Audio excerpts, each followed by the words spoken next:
Yeah, a lot of bills. They're on the last vote, I think. So that's good. Yeah. Yeah, and then it's fly out. He's good. Okay, great. Thank you all for listening to my TED Talk.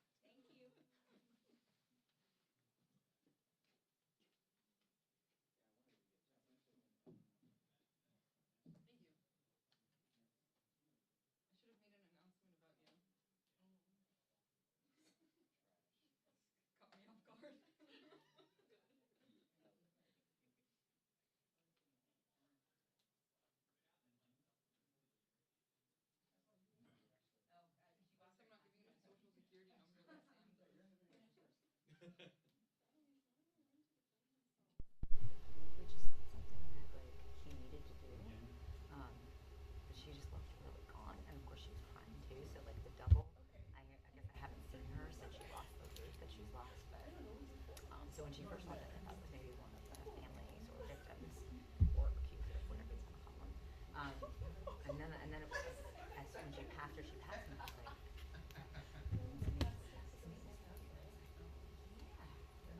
but like, yeah, she just. I mean, she was hard. If you look at her, like if you see her, like you will notice, like she's like tiny, tiny, and like her face has gotten like really gaunt. At least that should mean that was what she looked like when she was sick.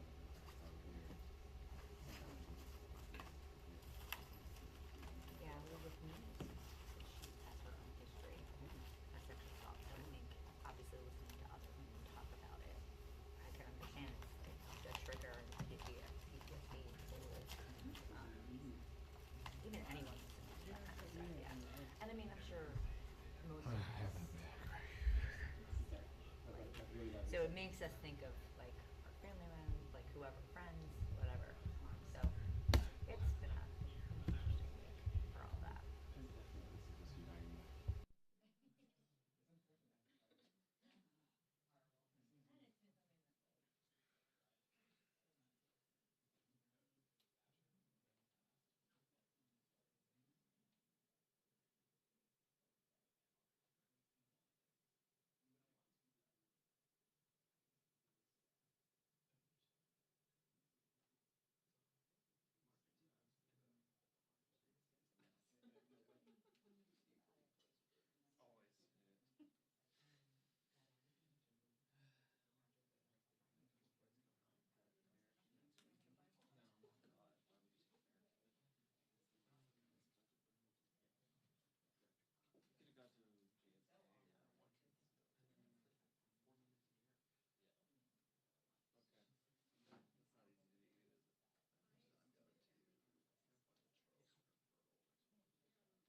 yeah, people in power.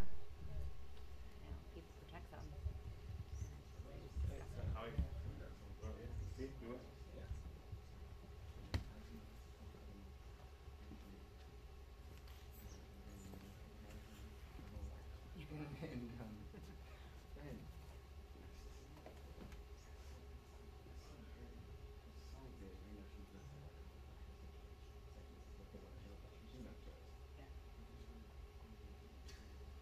Oh yeah, and having called from the White House, like she talked about all of that yesterday. Like, oh yeah, I've gotten some calls and she's taking care of guns. Yeah, I mean you have to respect that. Don't tell nobody. Don't tell nobody. Yeah. Well, the four, like, there's been like 4 Republican women that signed the discharge petition, or 3 Republican women and Massey, because it's Luna, MTG, and Mace. So, and then Massey, you know, Massey reminds me a lot of Jeff Flake when he was in the House, because, you know, Jeff Flake used to, oh my God, he had so many point of orders on so many amendments, just like, he was always about the, you know, we can reduce it by 1 more percent, 1 1%. But he's like he was in integrity. Like he did his thing, you know, regardless of. I mean, God, he pissed off all of his party, you know. How did But in a way, like he was like an earlier version of Nancy.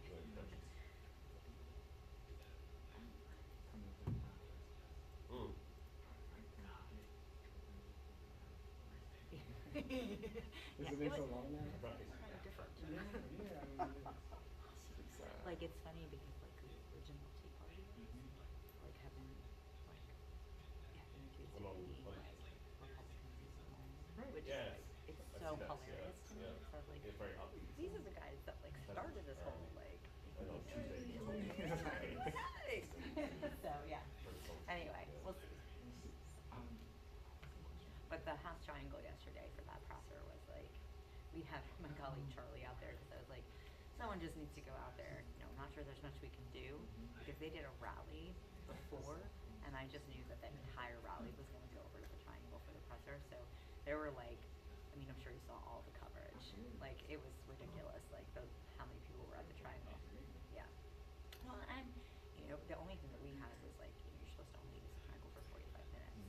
We didn't have anything after, so we let it slide as long as the members stayed, and the members stayed the whole time. So it was like, it was the story, and we were also served the, you know, the press. So we were like, they want this. This is like what they're covering. So we're gonna let it roll. But you know, the cops were out there, and they removed some people who were kind of yelling things and not behaving, and didn't have any credentials or anything. So.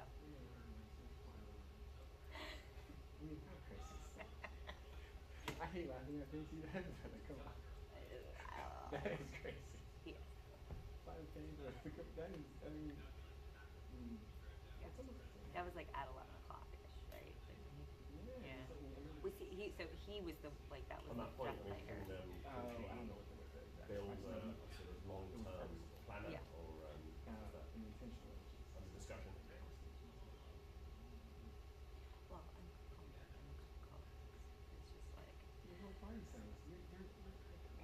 it's sad. And GG was like trying to get him out by saying like he's got, you know, bad staffing right now and like having like giving good advice. And I'm trying to tell him like bring them to the White House, listen to their stories. Like, you know, it's harder to say stuff like that when you're actually talking to the people involved. But Well, also people who too, so you might know. He might know. Well, one of them apparently, and I don't know which one it was, Right, but said yeah. something, 'cause I saw this in a tweet, that like, she saw him around him often, and they were, and that Epstein was Brad, that was his Yes. big Brad, Yes. that they were really, really, really good friends, and I'd, yeah, I mean, it's not the most urgent priority, but I'd be interested. I made that up, by the way. I'll give you credit. Yes, please. Clinical adults, for want of a better word. Hey, I'm Kathy. The past year, we've had the massive sort of repainting of the new carpet, which is great. As you know better than anyone, we've had these big projects like the clocks.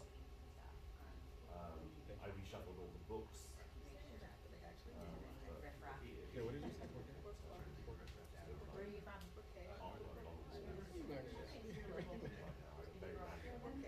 Picking this out. I mean, like, I lived in Here I am. I've already done some research into, for example, facsimiles of old front pages is one thing. Yeah, I'm gonna stick to language.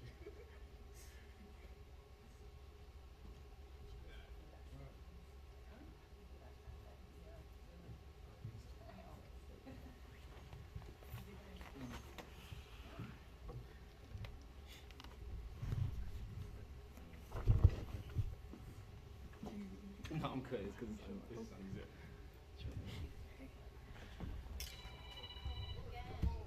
Hey, I'm so cold.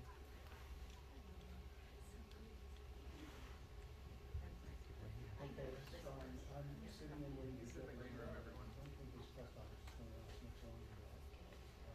So what were you doing? They straighten you here. Okay, I'll be there. I appreciate it. Thank you. Bye-bye. Bye-bye.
Democrats, House Democrats remain completely united in our effort to lower the high cost of living for everyday Americans, fix our broken healthcare system, and clean up corruption in this town so we are actually delivering a government that makes life better for the American people. House Republicans are in complete disarray because they have no track record of accomplishment with respect to making life better for the American people. Costs aren't going down in the United States of America. Costs are going up. Healthcare premiums are about to skyrocket and cost everyday Americans thousands of dollars more a year. That is a crippling increase in healthcare costs that Republicans are completely and totally responsible for visiting on the American people. Electricity bills are skyrocketing through the roof, in part because of the damage that Republicans have done to the ability for America to generate the power that it needs connected to the one big ugly bill. Donald Trump remains deeply unpopular. Democrats continue to win special elections all across the country. Their effort to gerrymander the midterm elections by rigging these congressional maps is going to backfire.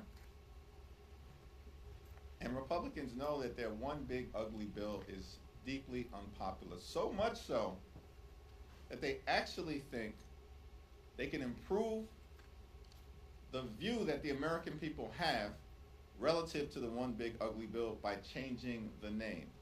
No, the problem is not the name, which was chosen by Donald Trump and the sycophants in the House, of course, obliged. The problem is that you ripped away health care from millions of Americans. Hospitals are closing, including rural America. Nursing homes will shut down. Healthcare premiums, copays, and deductibles are skyrocketing. You stole food from the mouths of hungry children, seniors, and veterans, and all of that was done so Republicans could award their billionaire donors massive tax breaks. That is why the one big ugly bill is deeply unpopular. And no matter what branding change you undertake, that's the reality that you confront. Questions? Morning. One at a time, but also one on oversight. Tomorrow, House Oversight is expected to meet with another staffer of President Biden's. Are you concerned that this linger going into the midterms, that this is a story that will just continue to pop up going forward? Why are Republicans so obsessed with former President Joe Biden? What does any of that have to do with the fact that costs are through the roof, the cost of living is far too high, and Republicans haven't done a damn thing about it? One of the reasons why costs continue to go up, not down, is because Republicans have shown no interest in addressing the economy and building one that actually everyday Americans can afford. And on crime, this week, DC's mayor pledged further cooperation with the federal government. Is this a sign that maybe other Democrats should follow her lead? I mean, this is clearly a big change of tone from the DC mayor. Also, you've been back now for a few days.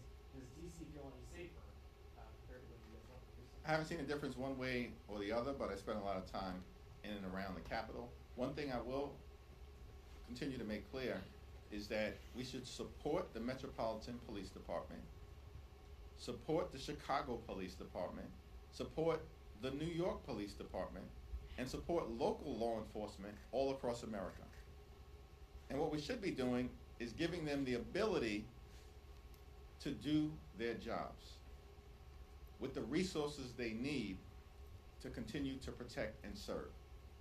Republicans have actually cut funding for local law enforcement.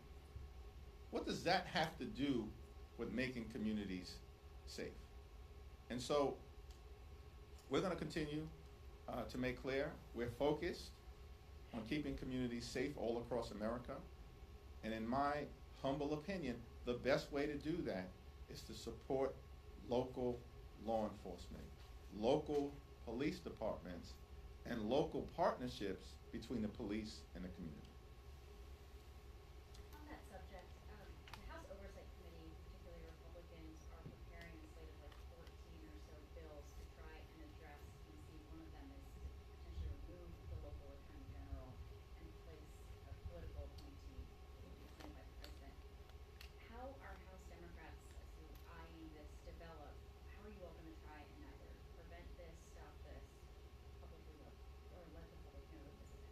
Why are House Republicans so focused on the District of Columbia when there are more than 330 million Americans all across the country, many of whom they represent, whose lives Republicans have failed to improve, whose lives Republicans have failed to make more affordable, whose lives Republicans are ruining by ripping health care away from millions of Americans and closing down their hospitals, including in rural America. It's perplexing to all of us. They have a meeting earlier this week, and they're presented information from the White House and the Trump administration and their political folks, which makes clear that their one big ugly bill is a complete and total disaster. And yet they continue to double and triple down on these matters that have nothing to do with improving the quality of life of the American people. It's strange to me. They continue to dig their own grave. Kevin? Obviously, I'm sure you saw there was reporting in the New York Times and Politico in the last 24 hours that the Trump administration is toying with potential jobs for Eric Adams. That would be breaking news. That would be breaking news. I'm wondering what you, first off, your reaction to all of this, and also put this within the context of, do you think you could assuage some of this outside meddling if you were to take a position in this race? I don't really fully understand the notion of the outside meddling and how it is going to benefit anyone, because Donald Trump and the Republican brand is toxic in New York City, as is the case in so many other parts of the country. It's speculation as far as I'm concerned right now, but I don't see it having any political benefit for any of the people who are allegedly connected to some effort led by Donald Trump and the administration to change the trajectory of the New York City mayoral race.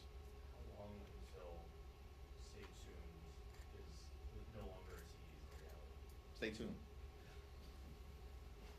Have you made any progress in starting foreclosure negotiations in appropriations? And then if those do begin, or if they have begun, how much of a red line will this ACA issue be for Democrats? Healthcare is a clear red line. We will not support a partisan Republican spending bill that rips health care away from the American people. House Republicans have launched an all-out assault on the health care of the American people. They have ended Medicaid as we know it. They are assaulting the Affordable Care Act. Medicare is likely to experience a $500 billion cut because of the Republican one big ugly bill. Hospitals and nursing homes and community-based health clinics are going to close because of what Republicans have done with their all-out assault on health care in America. We've been very clear as Democrats. We will not support a partisan Republican spending bill that guts health care from the American people. Period. Full stop. We've said it publicly. We've said it privately. We'll continue to say it. And Republicans clearly don't get it because the Labor H appropriations bill that House Republicans support continues the assault on public health and and the health care of the American people. What do they not understand about the moment that we find ourselves in? And why their one big ugly bill is so unpopular and has been rejected by the American people. Thank you, Mr. Leader. Let's talk about the farm bill. The extension will soon run out. There doesn't seem to be much consensus between the two sides about how to move forward. What's your level of concern given all of the other issues at play? I know government funding is top of mind. I know the DC takeover, but what's your message to Americans about the farm bill given the SNAP cuts that were in the reconciliation law? Just give me your sense of your level of concern about the lack of progress on a 5-year farm bill.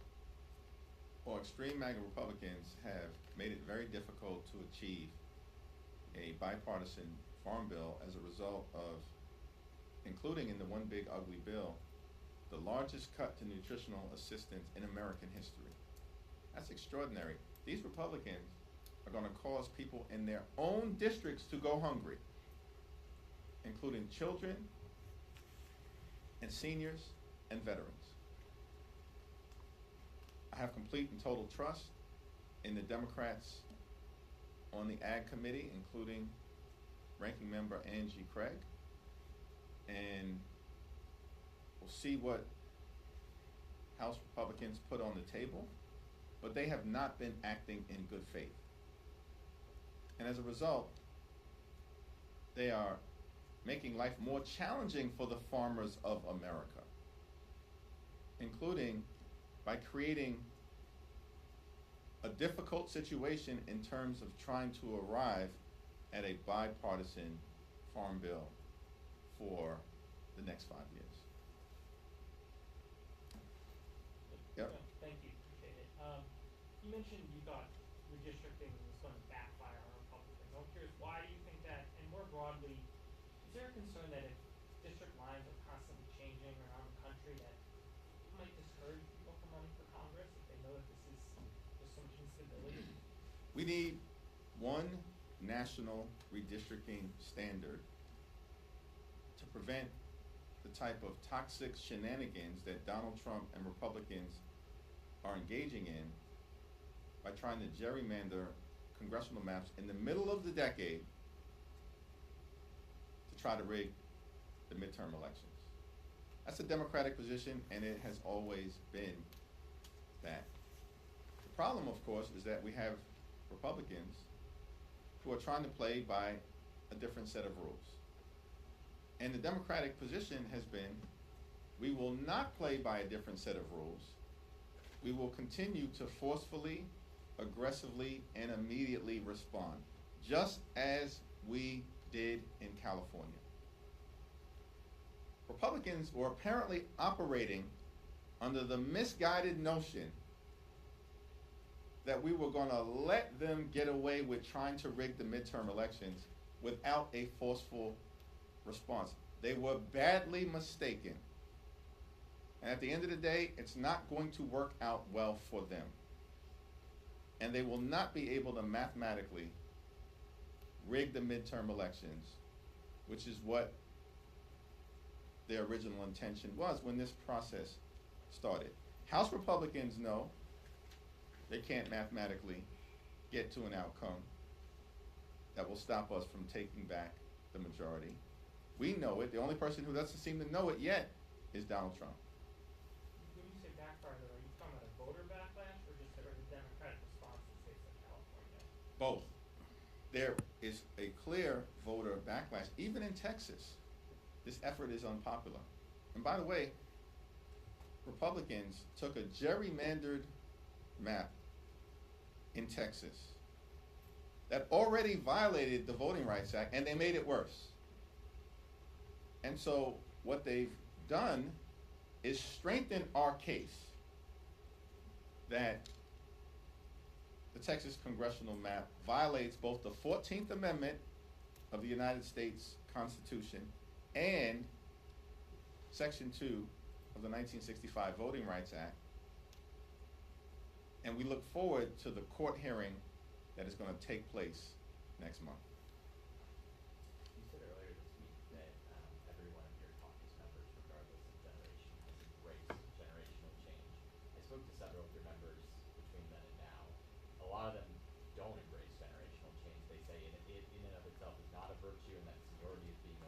Who exactly would that be? I spoke to Eleanor Holmes Norton, for example, John Larson. All these people are facing primary challengers who say it's time for, well, not Holmes Norton, but Steny Hoyer as well. A lot of these people are facing primary challengers who say it's time for a new generation to lead. Let's take Steny Hoyer as an example, and we can go down the list of each and every one of those people that you mentioned. Steny Hoyer was the House Majority Leader, a phenomenal leader for the country. So was Nancy Pelosi, and so was Jim Clyburn. It's not hypothetical that they embraced generational change.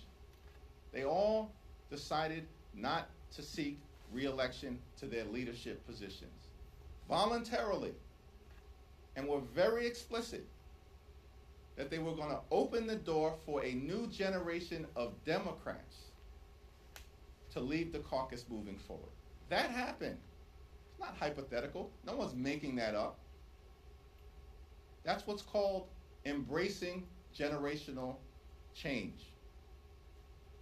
And the generational change that took place in the House of Representatives several years ago was unanimous for every single one of us. Now, every single one of you follow the last several caucus races to lead committees. And whether we're talking about the Natural Resources Committee, the House Judiciary Committee, the Ag Committee, most recently the Oversight Committee, I think what we've seen is that the caucus has embraced leadership from a new generation of members. Every single one of those races. Now, with respect to individual contests back at home, I strongly support John Larson's re-election because he's a great advocate. He's a forceful advocate. And so when I'm talking about generational change and how it's been embraced by members of the House Democratic Caucus, I'm talking about from a caucus perspective, facilitating the next generation of leaders as it relates to both traditional House leadership positions. We led on generational change, House Democrats. And we can thank Nancy Pelosi and Steny Hoyer and Jim Clyburn for that. In 2022, 3 years ago. And that has continued as we've seen races for committee leadership positions. Can I just quickly follow up? Yeah. Activists from groups like Run for Something, Leaders We Deserve, Justice Democrats, they say inter-caucus generational change isn't enough, that it has to happen at the district level. Do you disagree with that? I think that the House of Representatives is about renewal. It's one of the great things about the House. But every single congressional district and the electorate in those congressional districts are going to make a decision about who is best positioned to represent that congressional district moving forward. That's an individual decision that should be made by voters in these congressional districts all across the country. House Democrats and every single member of this great institution, we're on a 2-year employment contract. That was by design in terms of the framers. They said, we want this institution to be the closest to the American people. We run for office knowing that we're on a 2-year employment contract. We have to constantly go back to the voters to have that contract renewed based on whether we are doing a good job or not. That's a decision that will continue to be made by the voters in each and every one of these congressional districts. And they'll make it in the context of primaries in some instances, or they'll make it in the context of general elections in others. Thanks. Paul? Thank you. What do you think about the decision of President Trump to remove 6 of the 7 members of the Puerto Rico Fiscal Board? One of those is a person that you recommended. And I would like to know if the White House already contacted you about about the new recommendation? I'm in close touch with Nydia Velasquez, as well as Pablo Hernandez and other leaders in the caucus as it relates to the White House's continued attack on the ability of Puerto Rico to actually meet its fiscal responsibilities in a way that lifts up the people of Puerto Rico as opposed to having things dictated to them. And so we'll have more to say on this issue, but I'm going to say it in partnership with the leaders of the House Democratic Caucus who have close connections to the island, including the island's resident commissioner. But any communication from the White House? No. to you? No. Yeah, thanks. Thank you, Leader. The DNC posted in support of Zoran Mamdani's campaign yesterday with a statement of Mamdani saying we welcome anyone to join this movement. You've met him twice, and stay tuned, declined to endorse him. Are you at step with your party on this issue? I don't know. I guess people are going to have to figure that out. If that's the question you think that my constituents are asking me, because they're not. Thanks.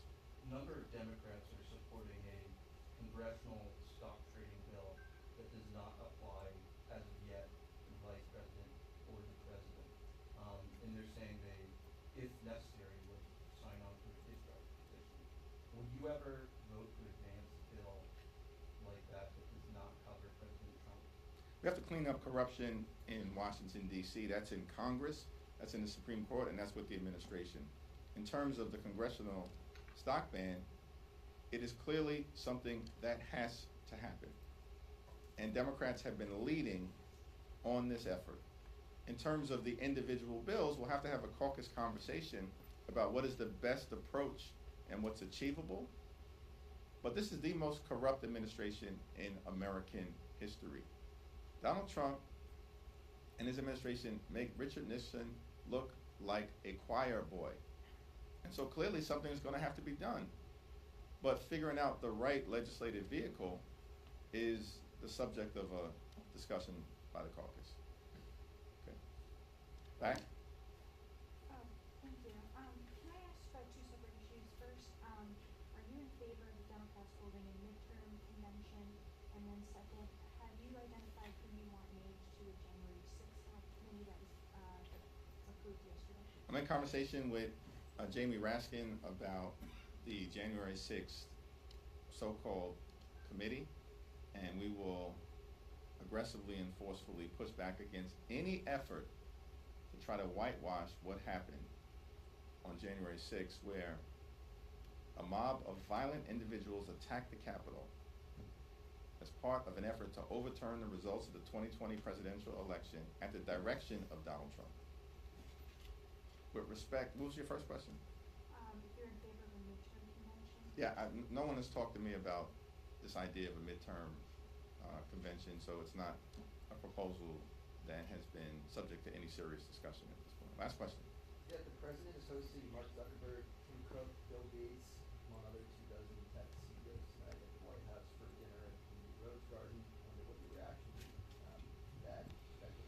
Yeah, I don't know what the subject of the discussion is, so I'll reserve comment, but it would be useful if the president actually decided to convene a discussion with people on Capitol Hill related to how we lower the high cost of living in the United States of America, fix our broken healthcare system, and clean up corruption. That's what Democrats are focused on, and it's clear that Republicans have a very different agenda. And I just want to follow Thank you, everyone. The DOJ is launching a probe into Lisa Cook and your reaction to that. Listen, the Department of Justice continues to try to weaponize the federal government against people who have declined to bend the knee to Donald Trump and his extremism. We will not be intimidated by the Department of Justice.